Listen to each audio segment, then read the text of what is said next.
Hantavirusun qabardılmağı insanlar arasında bir növ təşviş yaradıb. Əksər insanların COVID-19 travması baş qaldırır və cəmaət yenə maskalanmaq, peyvəndlənmək, belə deyək, normal həyatın karantinləşməsindən, məhdudiyyətlərlə dolmasından qorxur. Ən pisi odur ki, bəziləri o vaxt ortaya atılan miflərdən çəkinir. Deyirlər ki, təyyarə və helikopterlər vasitəsilə havaya virus buraxırlar. Hə, tutaq ki, kasıbları zəhərləmək istəyirlər.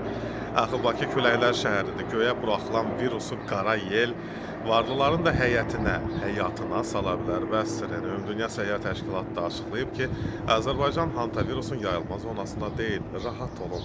Həm də İspaniyada dünən mayın 12-si cəmi bir yoluxma qeyd alınıb.